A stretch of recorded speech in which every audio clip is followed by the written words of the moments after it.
You are watching Cover to Cover, talk about the books that move you and the authors that write them, hosted by Dr. Jess Haggerty. Cover to Cover is an original local production recorded live and produced at the Kinetic in downtown DuBois, offering a high-tech creative space for public and private events of all types, business meetings and presentations, and educational workshops and classes. The Kinetic is revolutionizing how business and education is being conducted in DuBois. The Kinetic offers private technology, artistic, creative, academic, professional tutoring, and mentoring services to the public and business community, as well as full high-tech support for all of our special events and television productions through advanced social media and web marketing, live web television streaming, and advanced multimedia production services. Put the power of digital media technology to work for the betterment of your family and your community. The Kinetic.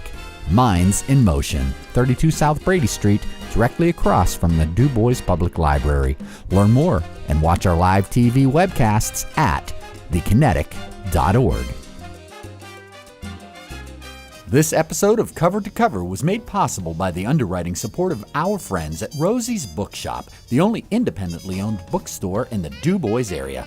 Rosie's exists for people who simply love books, not to mention talking about them and just being surrounded by them. Rosie's is a unique establishment shaped by book lovers.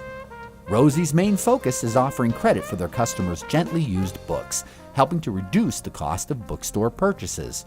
Everyone else is now talking about going green, while Rosie's has been doing just that for over 20 years. Rosie's has plenty of gently used books to choose from, everything from the latest mystery to that new romance novel that everyone is talking about.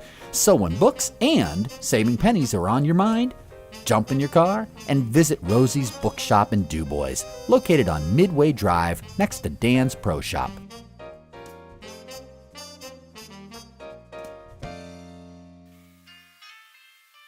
Welcome to Cover. Today we are going to be meeting with some local authors. My name's Dr. Jess Haggerty and I'll be your host. We're going to start out our session talking a little bit with Damian Bouch. He's the author of The Onus of Man. Then we'll take a short break and come back with Vicki Cherry, and we'll be covering her book, Silent Scream. So thanks, Damian, so much for coming in today. You're welcome. So why don't you tell us a little bit about yourself, about your background to get us started? I was born and raised here in DuBois, and went to high school here, graduated, went to Penn State, where I graduated again, and was inspired over the course of college to be a little bit creative, and started tossing around some ideas for books, and finally committed to one last year and wrote it. Awesome, that's great. So, and I'm guessing that this was your very first book. Yeah, that was the first one I finished. The first one you finished, okay, that's fair. So tell us a little bit about the title, The Onus of Man.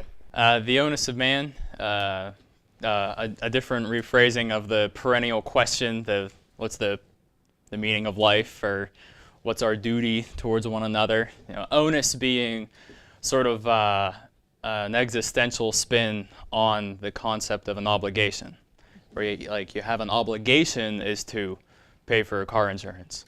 But an onus is to raise your children and feed them. Okay, great. So tell us a little bit about your inspiration behind writing it. When I was a senior in college, I had kind of a realization that I wasn't as smart and as wise as I thought I would be in my senior year of college whenever I enrolled at the age of 17. So I decided that I should do more reading outside of the classroom. And one of the first fiction books I got a hold of was Crime and Punishment by Dostoevsky, which is wonderful. And by the time I finished it, I thought it was a good story, and I got a lot from it. But as time went on, I caught myself always revisiting it, like when I was walking to class or something, or doing my homework. I was always coming back and thinking about the characters and some of the structures in Crime and Punishment and how it was actually affecting the way I interpreted some of the things that were going on in my life. And all through college, I had been keeping up with a couple different blogs that were very political and abrasive. So I was it was good for a discussion. I'd throw it up on social media and people would devour it. But at the end of the day, the people who came in agreeing with the issue were leaving my blog with, high praise. And then the people who came to visit my blog and didn't agree with the issue were just leaving, still not agreeing with the issue. And so, as fun as that was, I thought maybe by writing in the medium of fiction that I could affect people more effectively and in a positive way that opinion articles weren't sufficing to do. Okay, so you wanted to have more of an impact on your reader. And so what do you think it is about fiction that allows you to do that allows you to reach them in a more kind of realistic and real way? Well, you kind of run the risk, at least I think I do, run the risk of sending the wrong message. But at the very least, a reader will read the book and have been a little bit introspective or reflective about it, that if they haven't picked up on my message, they've at least learned something about their culture or themselves that they didn't know before they started reading it. And in as much as an opinion blog or an opinion article is in your face and saying, these are the ideas and this is the way it should be, whenever I read fiction, I always kind of am a little bit self-satisfied. I make these connections with what the author might have been trying to tell me as a reader. In Crime and Punishment, he's not saying that punishment is going to jail, but he's saying that punishment is remorse and guilt, and sleepless nights and damage to your psyche. So, and that was his message. And because I put that together, because I as a reader put that message together, I can claim it as my own instead of feeling like somebody on an opinion blog or an opinion article tricked me into a certain belief system. Okay, excellent. And I can definitely see how in the book there are several places where you do have a very clear message. And I think what's very nice about the way you write it is that you do show multiple sides. The book touches on a ton of issues, and coming to mind especially is religion, because you have one chapter where Peter's friend is kind of converting him in a sense, but then later his cousin talks to him about it and kind of argues the point. So I do think that there is some nice balance in there in terms of giving people things to think about and giving them the room, I think, to kind of make up their own minds, where an opinion article doesn't always do that, where it can get a little bit aggressive. Exactly. I think is the best word. So excellent. Go ahead. One of the things that I found very encouraging is whenever I had my first 10 or 20 readers start giving me some feedback over time, and I intentionally issued it to people of all different walks of life and beliefs, and that sort. And what I thought was really encouraging was the way how nobody was taking offense to things that I had proposed through certain characters that I had proposed certain ideas. Nobody was taking offense to the way that I presented them in this story. But on the other hand, I wouldn't say I was discouraged, but something that I look out for moving forward is that some readers mistakenly believe that I'm advocating one or more things that I bring up in the book, which isn't necessarily the case, that things in the story are means to a greater end, and the points in and of themselves may or may not be true or based in reality, but are simply means to drive home my greater literary point. Great explanation there. Thanks. So then I guess just to kind of follow up for people out there who might be interested in publishing and getting things out there on their own, you had mentioned you kind of distribute it to people in different walks of life. How did you go about doing that? Were they family friends? Were they people you knew? Or did you find some random people to share with? Man, neighbors, friends from college,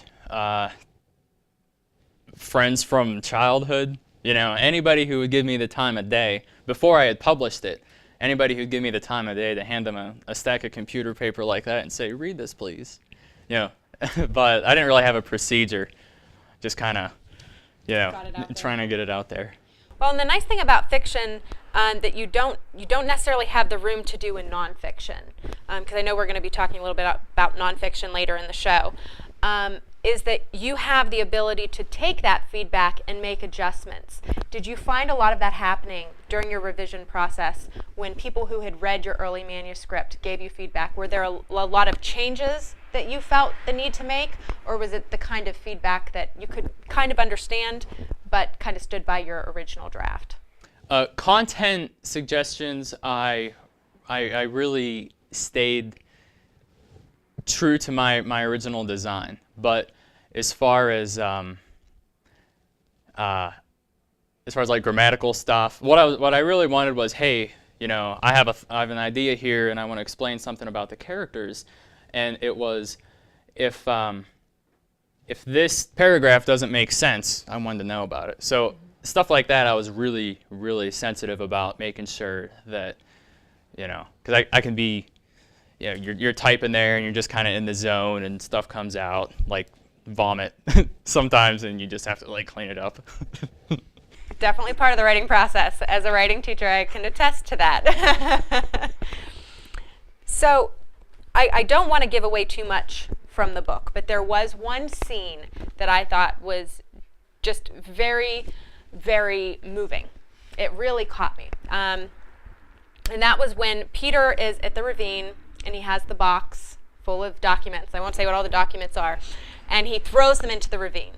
So tell me a little bit about that scene, about the symbolism in that, and about what that meant to Peter and what that meant to you as the writer.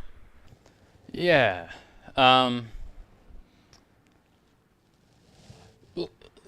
symbolism behind that is that Peter was taking the onus of man to be something that stands for merciless independence and freedom from any kind of bonds imposed by society, financial in this case. So for him tossing the box over into the ravine, that's symbolic of his getting ready for what he thinks is ultimate freedom. And like earlier in the story, Peter, the protagonist, was interacting with somebody who he very much looked up to, being a self-sufficient, well-established, borderline Spartan kind of a man, and it was him getting ready to really take the final couple of steps before he made that transformation for himself. And as far as what it meant for me, it's kind of, the entire book is semi-autobiographical, but it's more of an aggregate autobiography of the entire millennial generation. I can see that, definitely. Thanks. Because I think a lot of the issues that Peter deals with, and not just Peter, but also Trini, his parents, his girlfriend, Skylar, all of them, it's very clear that they're dealing with a lot of different things. Was that your goal, to be kind of relatable, to have the characters be that relatable to all ages? Yeah. I wanted to make it believable so that my thesis, so to speak, wouldn't feel unrelatable. So if people would like to get in touch with you and ask you about The Onus of Man or any other works you might be currently working on, how can they get a hold of you? They can go to my website, DuBoisAuthorWorks.com, all one word. All the information about appearances and where to buy books and stuff is all on there. Excellent.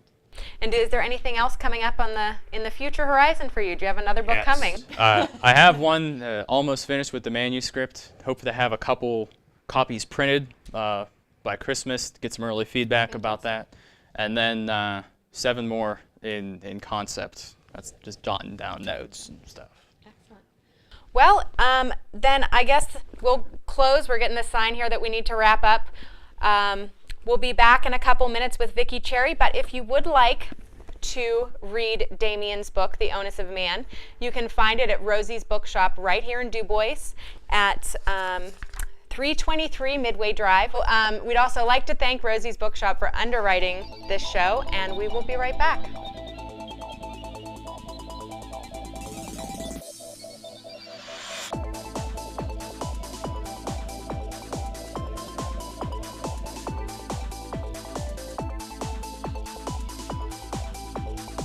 Welcome back to Cover to Cover. I'm Jess Haggerty, your host, and we're going to talk to our second writer of the evening. We're going to talk with Vicki Cherry about Silent Scream, the inside story. So thank you so much for joining us today, Vicki. Well, thanks for having me. So why don't we start off with you telling us just a little bit about yourself? A little bit about myself. I grew up in the New Bethlehem area, and right now, I am with Celebrating Home. I'm a designer with Celebrating Home. I'm in sales, and I have been for the last 14 years. I've done various things in between, licensed in insurance and securities and all these type of things. Wow. I was temperament therapy, studied temperament therapy, and I can't even begin to tell you the different things. It just because I have a curious attitude, I jump into things and say, but I got to find out about this. But then once it's conquered, and time to move on. Awesome. So tell me how your background led to Silent Scream or connected to this, because this is a story about you. Yes, it is. My background, I was raised actually in a silent home. No one talked, and I was an only child. So, I spent my time like this, watching people, and figuring out what I thought life must be about. But there was subtle abuse going on in that house that I talked about later in the book, and in the early part of it, actually, as I described literally the breakdown of a child when they're in a home like that, when there was child molesting, things like that, and what happens to a person on the inside. And although you won't see it on the outside a lot of times, because I'm really good at not showing things, and so are so many other people, but on the inside, the crumbling that's taken place to a little kid's spirit is just amazing. So I described it all stages, right up to the rage and the revenge that you're going to go through as you grow up and get enough power about you that you can start creating the revenge now for the rest of the world. And then to the healing. When the healing begins, then the healing begins, but it goes all through different stages too. Awesome. And you're talking, you mentioned a little bit about the keeping it inside. So is that how you came to the title, Silent Scream? Yes, because when I was growing up, I actually felt like I was screaming all the time. I couldn't imagine why people couldn't hear me, because things were happening to me and there would be this scream. You could feel it, but you didn't dare let it out of your mouth because that would bring more punishment. So what are you going to do? But there are many silent screams. There's a silent scream going out across this nation. I'm telling you that you see it, you don't hear it. You see it in bad behavior. And this is where the derelicts in society are coming from. They are not bad people. They're very seriously wounded people. And I wrote a book, what I call it a book of understanding. Once you understand what's happened to these people, you can have a little bit more compassionate way to look at them rather than say, well, they're just no good. And most people in society want to turn away from the really problem people and say, write them off, just write them off. And they're the ones who so desperately need to be loved. And they may turn out to be the most fantastic contributors to society that you've ever met once we can get them healed. But we got to understand them first. And you have been there, so you've Absolutely, I lived it. And yeah, someone asked me once, how did you come about writing a book like this? And I said, well, first you live it, then you write it. It was just that simple. And in in the book, you, especially at the very beginning, you share what you hope that different people will take from reading this, whether it's someone going through it or whether it's someone who's never experienced something like that. Mm-hmm. And I think even in the introduction I said something about I hope if you are the person who has never experienced any of this and you don't know this kind of pain, I hope that from reading this book you'll begin to start rolling up those self-righteous, or those robes of, or the sleeves of self-righteousness, however it was written, and get to work on helping them heal. Start to pray for them. For crying out loud, and be nice to these people. They're people. You know, they're just like the rest of us. Their wounds are different than ours. They're maybe more severe, maybe not as severe, but they've got them. We need to understand that. So what did you get? I know it talks about healing, but what did you get out of writing this, on putting it onto paper? I got the satisfaction of knowing that anyone who reads this book is going to get so much insight into what they have available to them, especially the wounded. I want to see this book in prisons, because I know darn well everybody that's in jails and prisons and things, they have been through these things. And I want them to understand that these things happen. There's a way to be healed. You don't have to live under that anymore. There's a freedom that's beyond belief. And out of that kind of pain comes a lot of understanding about everyone else in life. So I'm excited about people reading and understanding what's going on, seeing deeper into society, period. Well, and I think something that comes across is that reading is a theme, right? You talk a lot about books. I was always a reader, yeah. So tell us a little bit, the first part where someone who grew up with a very lucky childhood, where I really connected with you, though, was when you were talking about using books as a means of escape. Oh, absolutely. Absolutely. Well, like I said, I grew up in a silent house, and I was an only child. So there was not communication going on between people, and this is where I got my communication. This is where I learned about social interaction. I had to read about it. And this is where I escaped to other worlds, because mine wasn't real happy. So tell me about some of the books that you would read for escape. Oh, I read fiction books of every kind. Anything I could get my hands on. Up until then, I started to read stories that were more true stories about people, their stories. And then I started reading psychology books, because I thought, okay, that's it, I'm crazy, I'm going to find out why, you know. So it varied. Anything that I got my hands on, I would read. Great. And you also actually talk about a book as kind of the entry point for your healing, for your new life. Yeah. Can you tell us a little bit about that? There was a book that a little group of people that wanted to do a Bible study had given me one time years ago, and of course I was a rebel at that time. I was tremendously rebellious, and I was walking hatred. And so I listened to these people and said, okay, fine, they want to give me this book. Fine, go ahead, give me the book. And then I stuck it away somewhere, because I certainly wasn't going to read it. And but when I had gotten to a point in my life where I was so bad and I was so down, and I just thought, oh God, and I couldn't find anything in my house that I hadn't already read. I was desperate, and I'm going, oh God, isn't there anything anything I could read? And suddenly there was a little kickback in my mind about, a little flash of a little book that someone had given me once, and I had carried it when I traveled on my job. I carried it in a pouch in my suitcase for a long time. It was hidden away in the back of the closet for a few years. I got that book out. It was still there. I got it out, and that was the night that the spiritual awakening took place when I was reading that book, and that was the beginning of the change of everything. And you also talk about not just reading books as a solitary experience, but also reading them and talking with people about them, and how that changed you and changed your understanding. Oh, absolutely. When you read a book and I read the same book, we're both going to get our versions. We're going to pick out what's important to us, what we identify with. But if I sit down with you and we talk about it, I'm going to walk away with my understanding and yours. You're going to walk away with both. We both got enriched. We both have more. So, yeah, and the more people you get together with a book, the more, it's like bringing candles together. Everybody bringing their candles, their little light that they got. They put them together, now you got a bonfire, and everybody's happy, and everybody can see everything. It's great, yeah.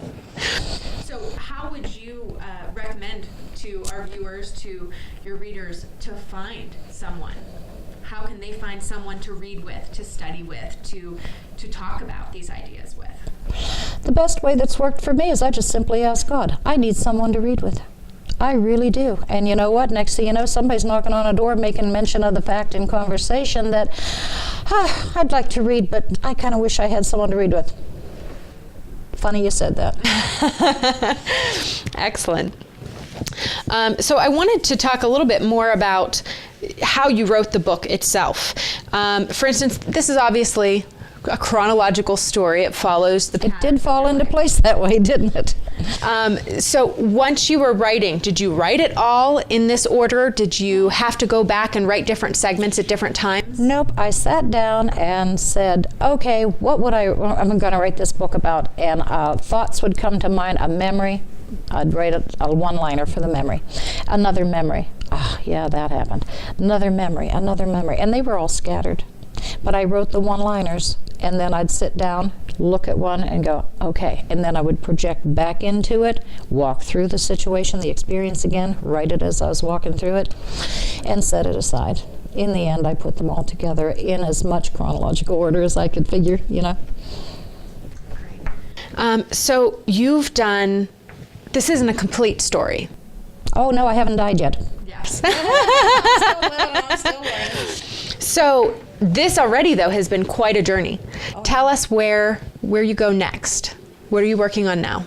Well, I'm working on another book that I keep playing in my mind that it would be called The Fine Line, because there is such a fine line between, I want to say spirit and soul, between spirit and physical, that when people are looking for spiritual truth, they sometimes get waylaid, you know, and drawn off to, a lot of people have written a lot of things concerning the physical. And, you know, we're very powerful people. We have tremendously powerful minds. We are little creators. That's how good God made us to be like Him. Well, guess what? He's a creator, and guess what? So are we. How have you been creating your life? Are you happy with it? Or do you need some more lessons? We have... but there's such subtleties, such subtle lies mixed in with truths. It's like, let's draw the line and say, okay, on this side is the truth. On this side is that subtle little, that's not quite accurate. And I think I'd like to point out some of those things in different areas. So will the book not only point out those differences, but help people be able to judge for themselves where that line is? Yeah, because I've been realizing a lot of these subtle differences just recently when I got quiet. I was blessed with having a couple of surgeries this past year, so I was off quiet for a while healing, and I was amazed at the things I was able to learn. And just these things just opening up, the insights opening up, I'm going, oh my God, I never saw that before. And I'm going to write about these things because if I didn't see them before, probably a lot of other people didn't see them before. And if we can share knowledge with each other, happier world. Bonfire. Definitely. And that's what this is all about, right? Is education, not only in the standard way that we think about it, but in the way that we educate each other as human beings. Yeah, bringing one another out of the dark. Absolutely. So if you had, if we obviously have some viewers out there who might want to get in touch with you, what's the best way for them to reach you? Well, actually, if they get in touch with Sherry from Rosie's bookshop, she can steer them in a direction toward me, get them a phone number even, they can call. But if they also want to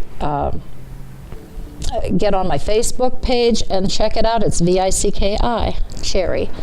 Cherry the fruit. I always said nobody's going to forget me because, you know, that's just a fruity little name. And those two ways right there will work. Excellent. Well, thank you so much. And thank you all for joining us today. We have talked with Vicki Cherry about her book, Silent Scream, and we've talked with Damian Bouch about The Onus of Man. You can find either of these books and many other great books at Rosie's Bookshop at 323 Midway Drive. And we'd also like to especially thank Sherry at Rosie's Bookshop for having Cover to Cover happen by being an underwriter. So thank you all, and we hope to see you at the next episode.